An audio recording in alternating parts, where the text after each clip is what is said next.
Every single week, another headline tells you China is about to invade Taiwan. 2027, maybe sooner. YouTube is flooded with war simulations, amphibious landing breakdowns, satellite imagery of Chinese naval buildups. The entire internet has decided this invasion is basically a question of when, not if. And yet, the people who know China best, including China's own economists, think the opposite. 6 months ago, even US intelligence admitted it. Beijing is not planning to invade Taiwan. This has nothing to do with diplomacy with Trump or with Xi Jinping. It's about money. Specifically, it's about $10 trillion, the cost of a full-scale conflict over Taiwan in the first year alone. No rational government signs that check. And Xi Jinping, whatever you think of him, is not crazy. By the end of this video, you're going to understand exactly how a small island of 23 million people managed to make itself untouchable to a superpower, just using a trick that the best businesses in the world have been quietly using for decades: monopoly. I'm Bertrand, founder of Statrys. I spend my days helping entrepreneurs build real businesses across Asia. On this channel, I share what I see from the inside, the stuff you won't hear on the news. If you want to understand how business really works in Asia, subscribe.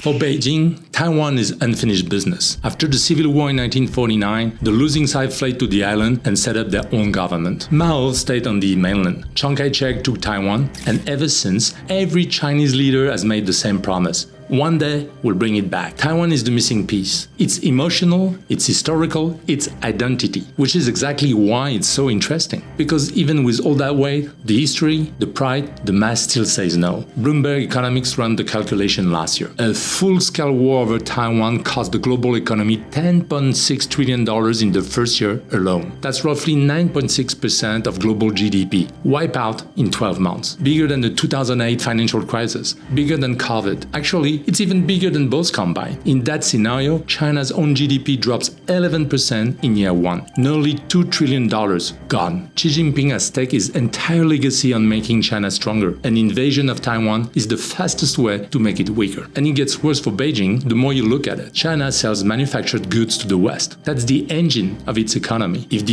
US and the EU close their markets in response to an invasion, and they will, believe me, China loses over $1 trillion in annual exports. The sanctions that hit Russia after Ukraine were painful. What hits China after Taiwan will be existential. Russia had oil. Everybody is still needing Russian oil. Sanctions or not. China has export manufacturing. Nobody needs Chinese goods badly enough to ignore a war. And I even mentioned the strait itself. Almost half the global container fleet passes through the Taiwan Strait. More than 20% of global maritime trade, $2.4 trillion worth of goods every year. China's own oil imports come through there. Its own export to Europe. The moment military action starts in that waterway, insurance companies stop covering any ship that goes near it. Global trade doesn't slow down, it stops. And the country most exposed to that freeze is China, which brings us to the part of the story that rarely gets mentioned. Beijing doesn't need to invade. It already has other tools, and those tools are working. Economic pressure, political influence, Taiwanese business owners with factories on the mainland who don't want to rock the boat. That playbook is cheaper, safer, and way more effective than a war no one can win. Why would you kick the door down when you already have the key? Well, here's where it gets interesting, because every single number I just gave you all rests on one single asset buried on that island. TSMC, Taiwan Semiconductor Manufacturing Company. Most people outside the tech world have never heard of it, which is wild, because there is a decent chance that every single screen in your house, your phone, your laptop, your TV, even your car dashboard, runs on a chip that came out of one of their factories. Taiwan makes roughly 90% of the world's most advanced logic semiconductors. TSMC alone accounts for almost 70% of global foundry revenue. The chips that power AI, the ones Nvidia sells for $40,000 a piece, all made in the same country. The top 10 customers of TSMC's have a combined market capitalization of $14 trillion. Nvidia, Apple, Amazon, Tesla, Broadcom, the entire AI boom ran through a geographic bottleneck the size of a few city blocks in northern Taiwan. There is no other industry on earth with that kind of concentration. And what makes it hard to replicate is that TSMC isn't a factory. It's an ecosystem that took 40 years to build in one place with one specific combination of ingredients that doesn't exist anywhere else on the planet. Making a modern chip requires machines from one specific Dutch company, ASML. Machines so complex that they cost $400 million each, with a waiting list that stretches years. It requires ultra-pure chemicals from Japan, design software Delaware from California, and thousands of engineers who spend entire careers refining processes so delicate that a single speck of dust ruins $1 million batch. It requires accumulated institutional knowledge that isn't written in any manual and can be transferred to a new location in any reasonable time frame. China has tried to catch up. Over $115 billion were invested into its domestic chip industry. SMIC is making progress on older chip generations, but China is still years behind, which creates the central paradox of the whole Taiwan situation. China needs TSMC's chips. Huawei, Chinese data centers, the entire Chinese tech industry runs on semiconductors it cannot yet produce domestically at scale. An invasion doesn't give China access to that production, it destroys it. The Dutch will stop shipping the SML machines, the Japanese stop shipping the chemicals, and the engineers will evacuate. What China will be left with is a bunch of overpriced buildings and machines. That's Taiwan's real weapon, not its military. The simple,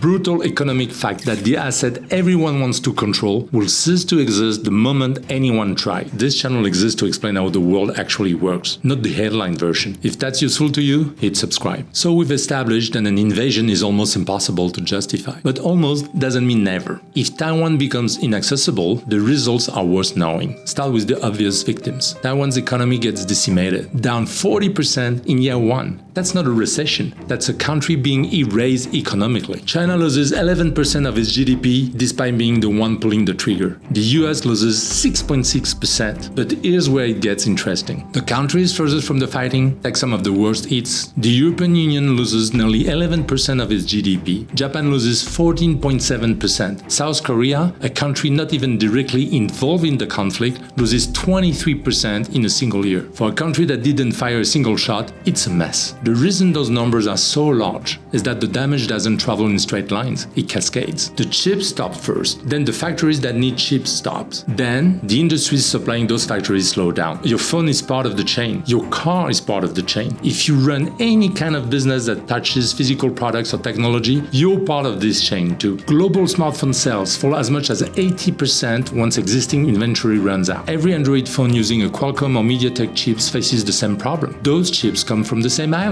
For the car industry, it's the same problem. For BMW, Mercedes, and Volkswagen alone, up to 1.9 million vehicles are at risk. Electric vehicles are particularly exposed. Their battery management system depends on chips Taiwan dominates. Transport will also take a hit. China's largest shipping company loses up to 68% of its revenue. South Korean carriers lose 40%. The cost of moving anything across the Pacific doesn't just rise. It becomes unpredictable in ways that make planning nearly impossible. That's the full war scenario, the one economists consider least likely. I'll spare you the details of every scenario they model, but the one they consider most probable isn't the invasion. It's not even a blockade. It's something quieter, already in motion, a slow grinding deterioration. More military pressure around the island, more gray zone tactics, more incidents that raise the temperature without crossing into open conflict, more uncertainty baked permanently into the supply chains that run through that part of the world. In that scenario, the global economic hit is small, but the cost doesn't show up in GDP figures. It shows up in your margins, in longer lead times, in suppliers asking for bigger deposits, in the quiet repricing of risk across every industry that touches Asia. That shift is already happening. Most people just haven't named it yet. So where does that leave you? If you're running a business that touches Asia in any way, sourcing, selling, manufacturing, moving money, the invasion isn't your problem. The slow version is your problem. What's happening now is structural. The US export control framework has been shifting constantly since 2022, and not in a straight line. The original restrictions block most advanced AI chips and ASML's cutting-edge lithography machines from reaching China. Then, in early 2026, the Trump administration loosened the approach, moving to case-by-case review with a 25% tariff. The AI Overwatch Act adds another layer of proposed restriction. The least we can say